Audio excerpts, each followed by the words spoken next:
The wind cut through New York like a blade, snow falling steadily from the gray sky, blanketing the sidewalks and quieting the city's usual roar.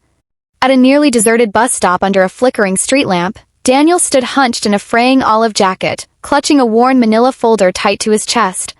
Inside were 5 resumes, 5 silent rejections. He exhaled slowly, watching his breath fog in the cold night air. 46 years old, a former construction engineer, widower, father, and for now, homeless. The thought landed heavily on him like the snow piling at his feet. The red glow of a nearby pharmacy sign blinked, 8:41 p.m. The bus was late. Cold had soaked through his worn boots. Then, through the snow, a woman appeared. She looked 30-something in a business skirt and blouse, no coat, heels clicking on the pavement. Her wet hair clung to her face, arms wrapped tightly around herself. She stopped beneath the same awning, breath short, hands shaking. Daniel tried not to stare, but her presence was striking, clean, polished, yet clearly suffering in the cold. She rubbed her bare hands together, failing to warm them. He looked away. Just another night. Just another bus to nowhere. But then the wind howled. She flinched, curled inward, and Daniel glanced at her again. His jacket wasn't much, but it was something. He could keep it, stay silent, be like everyone else. But he didn't. Without a word, he shrugged off the coat. Cold bit hard. He stepped toward her and held it out. Startled, she said, "You don't have to do that." Daniel gave her a tired smile. "I've already lost enough today. This coat, it's the only thing I have left to give." She hesitated. "But you need it more than I do." Till he gently draped it over her shoulders. "Not tonight." The warmth startled her.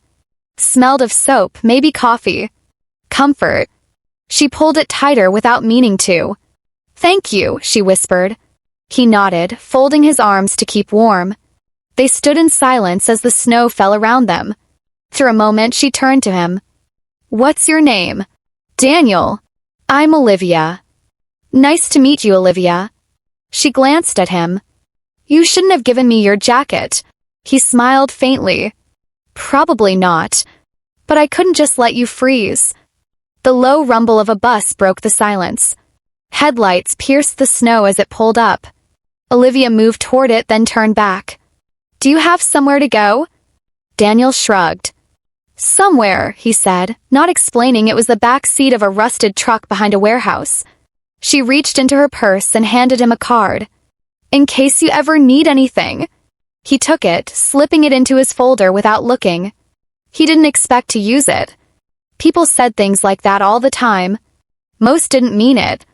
Olivia stepped onto the bus, glanced back once more, the coat wrapped around her like armor. Daniel watched until the bus disappeared into the snow. Alone again, he stood shivering, not from the cold but from something else. Something small. Quiet. Powerful. He looked up at the sky, then down at the empty street. "Maybe tomorrow," he whispered, then turned and walked into the night. Daniel walked slowly through the quiet back streets, snow crunching under his worn shoes. There was no need to hurry. No one waiting. No lights left on in a window. Just the cold familiarity of his truck, parked behind an old warehouse on the edge of the city. He reached it just after 9 o'clock.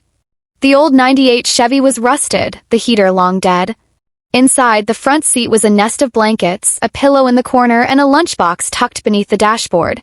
He climbed in, shut the door, and sat in silence. From the glove compartment, he pulled out a small tin box and opened it. Inside was a faded photograph. His wife, Emma, smiling bright, and their son, Liam, around 7, with a crooked grin. "Good night, Emma," Daniel whispered. "Good night, Liam." He leaned back, eyes on the ceiling, letting memories wash over him. He had once been Daniel Ross, structural engineer. He built things, schools, homes, hospitals. He had a wife who taught kindergarten, laughed often, even when life was hard. Their son had her laugh, joyful and unfiltered. They weren't rich, but they were content. Then the cancer came. By the time they found it, it was already stage 4. Emma was gone in 9 months. Daniel left his job to care for her. Afterward, everything unraveled. Bills piled up. Savings drained. He sold the house, moved with Liam into smaller and smaller spaces, until there was nothing left but the truck. Still, he tried to shield his son. He turned the back seat into a spaceship, canned soup into adventures, a parking lot into their backyard. Every morning he walked Liam to school, clean-shaven and with his shirt tucked in. "Why do you still cut your hair?" a shelter worker had once asked. Daniel smiled.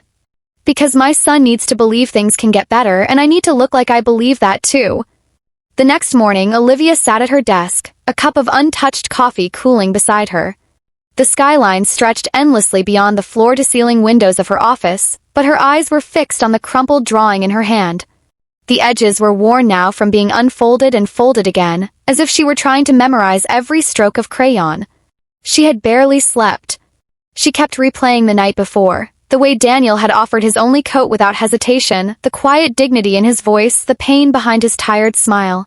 Something about him haunted her. Not just the kindness, but the sorrow he tried so hard to hide. She reached into the top drawer of her desk and pulled out a small silver bell. Moments later, her assistant, Sophie, stepped in. "Yes, Miss Harper? I need you to help me find someone," Olivia said, her tone calm but firm. Sophie blinked. "Of course. Who?" Olivia hesitated for a fraction of a second. "His name is Daniel. I don't have a last name. He was at the 56th and Madison bus stop last night around 8:30. He gave me his jacket. I want to find him." Sophie looked surprised, but she nodded. "I'll see what I can do. And Sophie, this stays between us." Over the next few days, Olivia's instructions were carried out with quiet efficiency. Her team, used to locating elusive developers and poached executives, now turned their skills toward piecing together the life of a man who lived in the shadows. They pulled traffic camera footage from the nearest intersections. Daniel's figure appeared briefly, blurred and bundled in his jacket. They traced the bus routes that stopped in that area around the time Olivia boarded. Cross-referenced with entry logs, they narrowed down a handful of potential riders. None of them matched corporate databases. Finally, Sophie returned with a thin folder. "His name is Daniel Ross," she said. "Used to be a structural engineer. No recent employment records. I found some online forum posts asking about job openings. He listed a contact number linked to a prepaid phone. No permanent address." Olivia flipped through the pages. A copy of an old driver's license photo. A LinkedIn profile frozen in time.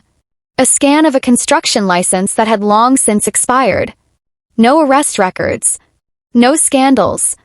Just absence. She closed the folder. The silence in the room felt heavy. "Where is he now?" Sophie shifted. "One of our guys spotted him yesterday near the south end of the Bronx. There's an old pickup truck parked behind a warehouse. He's been seen coming and going, sleeping in it." Olivia stood. "I want to go there." Sophie hesitated. "Olivia, are you sure? We could arrange for someone to approach him or bring him here." "No," Olivia interrupted. "This isn't a meeting. It's personal." Sophie said nothing, but her eyes softened. "I'll have someone drive you." An hour later, Olivia sat in the back seat of a black sedan as it wound its way through streets far removed from boardrooms and glass towers. They passed shuttered storefronts, graffiti-covered walls, and people who moved with heads down against the cold. The driver pulled up near the warehouse. Olivia saw it immediately, the old Chevy tucked into the shadows, snow piled up around its tires. It looked like it hadn't moved in days. She stepped out into the chill. The air smelled like rust and damp concrete. Her heels crunched softly on the gravel as she walked slowly toward the truck. Through the windshield, she could just make out a figure in the front seat. As she got closer, the door creaked open. Daniel stepped out, blinking in the daylight. He looked at her with confusion at first, then recognition. His expression shifted, puzzlement, caution, then something like embarrassment. "Olivia," he said, his voice rough with sleep and surprise. She offered a small, uncertain smile. "Hi, Daniel." He looked down at himself, at his wrinkled clothes, the snow-dusted boots, the truck behind him. "What are you doing here?" "I came to find you," she said simply. He frowned, crossing his arms. "Why?" She hesitated. "Because I couldn't stop thinking about what you did. About the kind of person who gives his only coat to a stranger." Daniel gave a bitter laugh. "You didn't have to track me down for that. A thank you card would have done the job." "It's not about thanks," she said. It's about not letting something good disappear without being seen. For a long moment they stood in silence, two people from different worlds, brought together by an unlikely act and a bitter wind.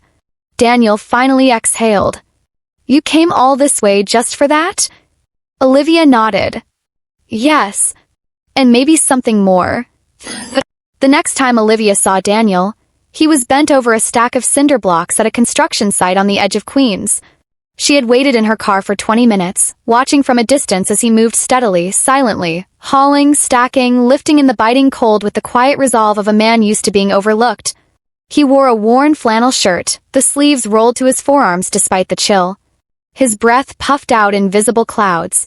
His hands were calloused, nails dirty, but his movements were precise, efficient, purposeful. When he took his break and sat on a low wall with a plastic water bottle in hand, Olivia stepped out of the car and walked toward him. Daniel looked up and did a double take. He stood quickly, brushing dust from his pants. Olivia? Hi again, she said, her smile small, genuine. What are you doing here? She handed him a cup of coffee she'd brought with her. Thought you might like something warm. He took it hesitantly, his eyes searching hers. You really didn't have to. I know. But I wanted to. They stood in silence for a beat before she added, Would you come with me?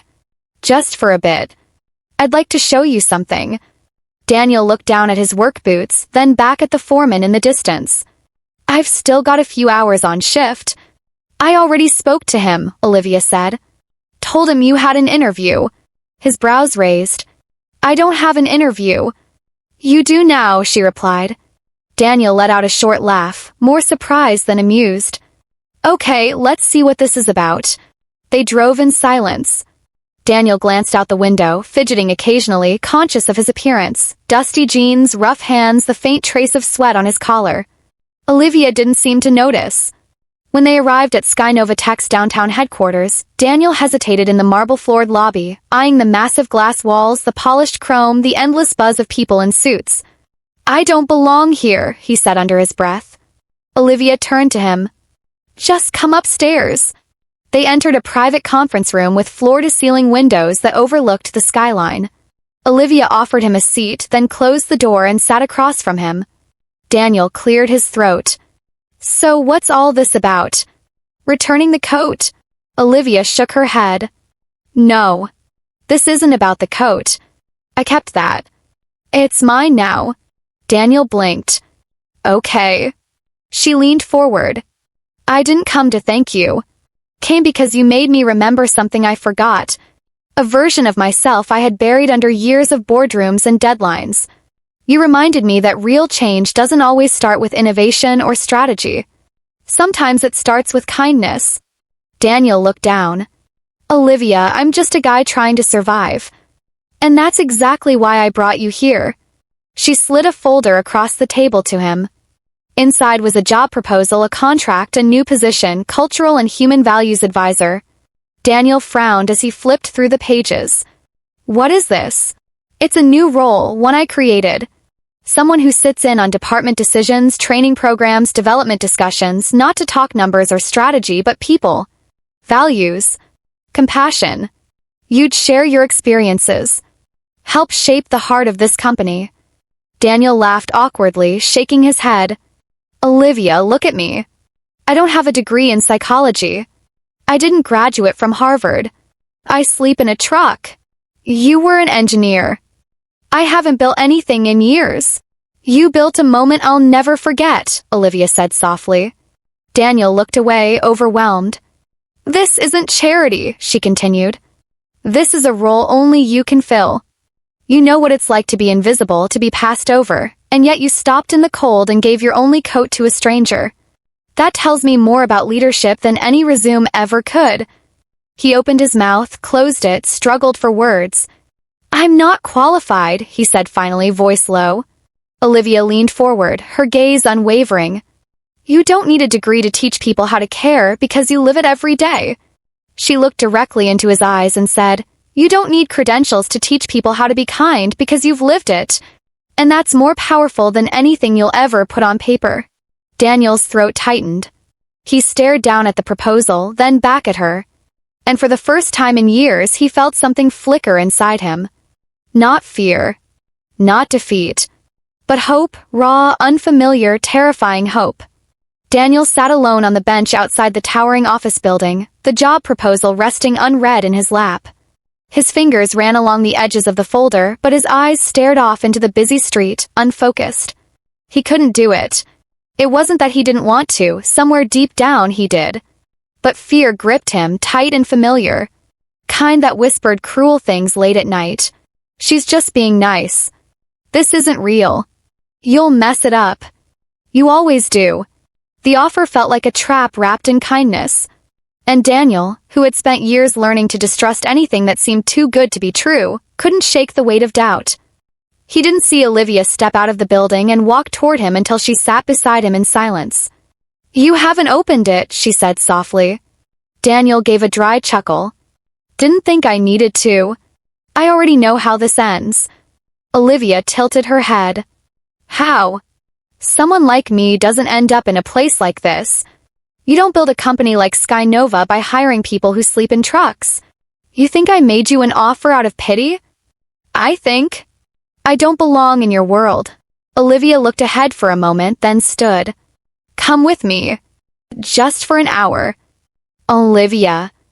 No suits. No meetings. Just trust me. Against his instincts, Daniel stood. They drove in silence for over 30 minutes, away from the city's shining towers and into a quieter part of town. Finally, they pulled up in front of a modest red brick building with a faded green awning. Painted sign read, "Thomas's Place, a safe space for every child." Daniel followed her inside. The walls were bright, covered in handprints, painted animals, quotes about kindness. The air smelled faintly of crayons and warm bread. Laughter echoed from down the hall, high, joyous, unfiltered children's laughter. Olivia led him past a community kitchen, a reading room, and into a wide playroom filled with secondhand toys and handmade posters. Kids of all ages were sprawled across the floor, building puzzles, reading, playing. "This place," Olivia said quietly, "was named after the man who saved me." Daniel looked at her. "I grew up in foster homes. Bounced around. Some were kind, some weren't. One night I ran away. It was freezing. I was 12. I curled up outside a church, just waiting for morning." She paused. Her voice softened. "He found me. An old man named Thomas. He gave me his coat. Sat with me all night. Didn't ask questions. Just stayed." Daniel didn't speak. He couldn't. "I never saw him again," Olivia continued. "But that moment, it was like someone reached into the darkness and said, 'You matter.' I built this place because of him." She turned to face Daniel fully. "And last week, someone else gave me a coat. Didn't know who I was. Didn't ask for anything. Just gave." Daniel swallowed hard. "You remind me of him," she said. "Not because of what you gave me, but because of who you are." They stood in silence, surrounded by the sounds of life and laughter. Daniel's eyes wandered across the room, the children playing, a volunteer tying a shoelace, a young boy reading aloud with too much energy. Felt warm. Real. Olivia touched his arm gently. "I don't need you to fit in a boardroom, Daniel. I need you to remind people of this, of what it means to care." Daniel didn't respond, not with words. His eyes were wet now. He looked down, trying to blink them away, but they came anyway. Quiet, unguarded tears. And then he nodded. And not for the job. Not for the salary. Not for the title. But because for the first time in years he felt it. He was still needed. Still useful. Still human. Daniel stood motionless in the center of a room full of joy and laughter. A single tear trailing down his weathered face.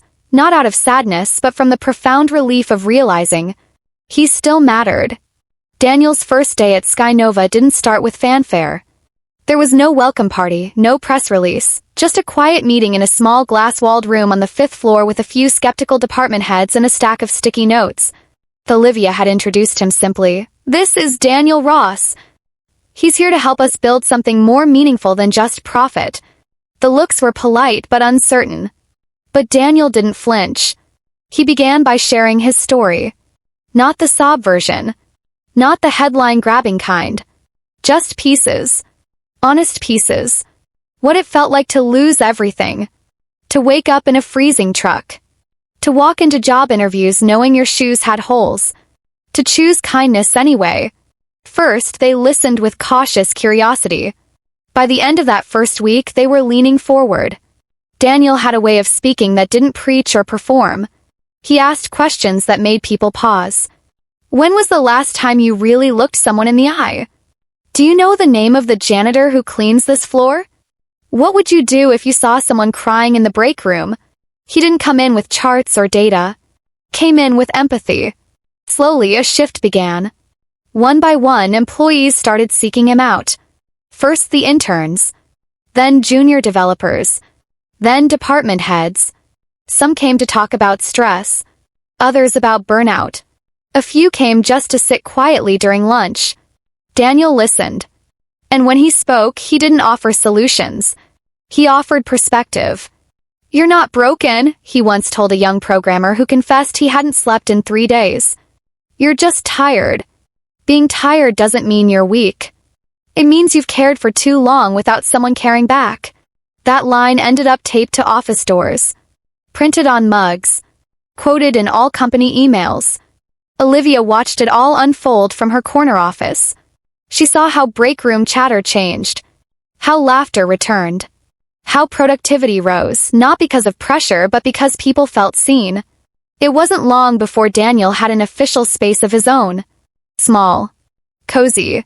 Filled with plants, secondhand books, and a coffee pot that never seemed to empty.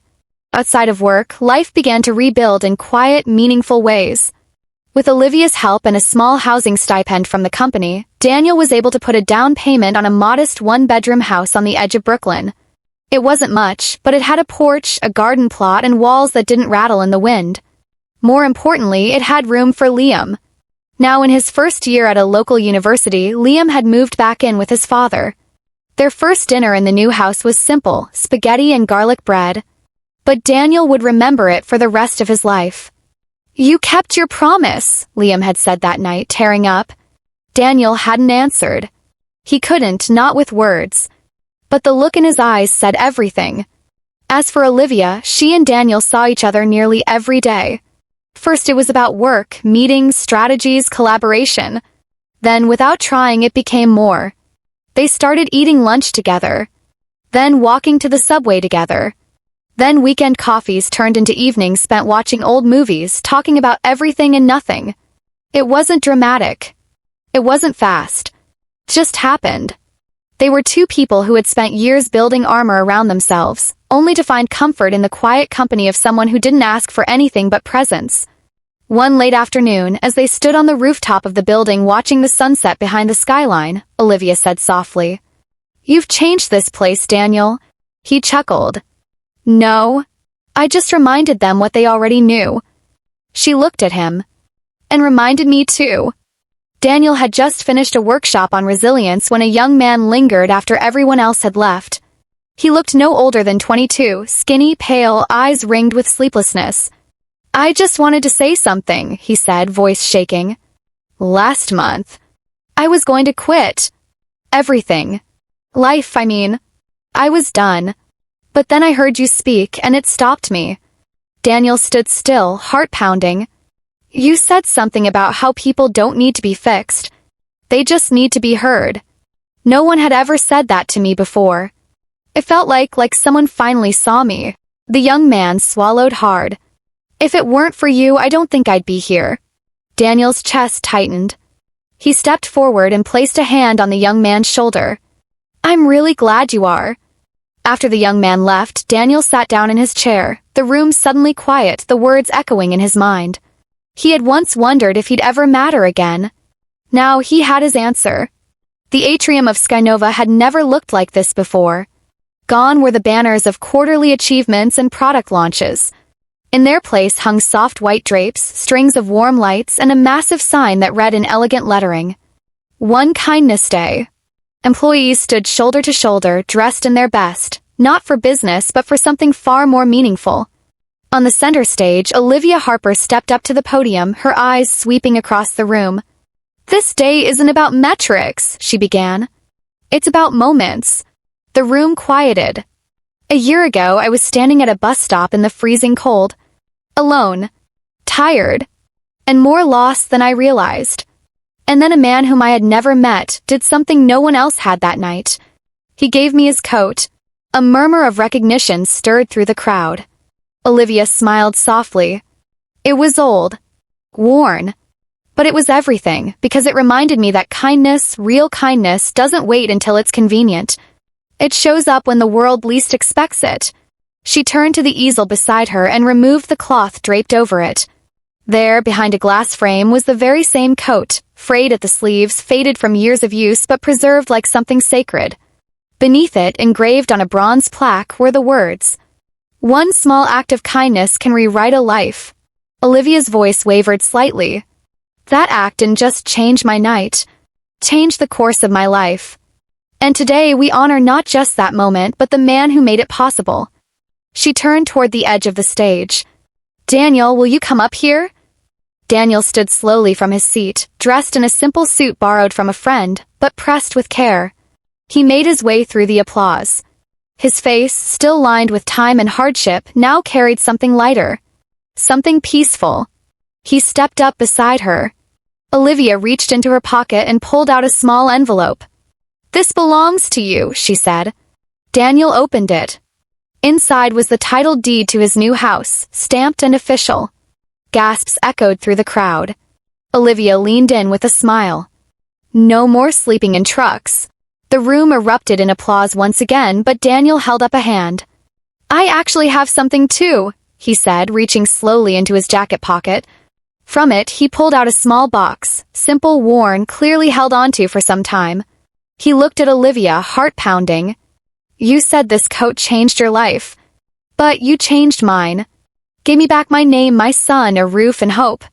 He opened the box. Inside was a silver ring, not flashy but shining quietly under the lights. "I kept it in the pocket," he said, voice trembling. "Because if there's anything more valuable than this coat, it's you." Olivia stared at him, eyes filling. "Olivia Harper," Daniel said, steady now. "Will you marry me?" A beat of stillness. Then she laughed, a soft, choked, beautiful sound, and nodded through tears. "Yes. Of course. Yes." Crowd rose in a standing ovation, cheers and claps bouncing off the high glass ceiling. 1 month later, they were married. The wedding wasn't held in a grand ballroom or a 5-star resort. Took place at Thomas's place, the little red brick community center that meant the world to them both. Children made paper flowers. The chairs didn't match. Cake was baked by one of the interns from Daniel's mentorship program. But the room glowed with something money couldn't buy. Olivia wore a simple white dress, her hair loose. Daniel once again wore that same suit. Liam stood at his side as best man. The guests were volunteers, co-workers, people from shelters, and dozens of young employees who had once sat in Daniel's tiny office searching for purpose. During the vows, Olivia held Daniel's hands and looked into his eyes. "Once you gave me a coat," she said, her voice clear and sure. "Tonight I give you my whole life." Her words fell over the room like sunlight through a stained glass window. Soft. Radiant. Unforgettable. Daniel couldn't speak. He just nodded, tears slipping down his cheeks as the crowd around them dabbed at their eyes. Laughter followed. Music played. The reception spilled out into the courtyard, where children ran barefoot and strings of fairy lights danced in the twilight. Someone snapped a photo. Daniel and Olivia stood beneath the sign of Thomas's place. Side by side. Her head on his shoulder. His arm around her. And beside them on an easel stood the old coat, silent, worn, and now immortalized. That image would go on to circulate online. Shared. Reposted. Talked about. A symbol not just of second chances, but of how something as simple as kindness could reach into the cold and rewrite everything. Sometimes the smallest gesture, a coat, a smile, a kind word, can echo further than we ever imagine. Daniel didn't have much, but he gave what he could. And in return, he didn't just change Olivia's life. He found love. He found purpose. He found a new beginning.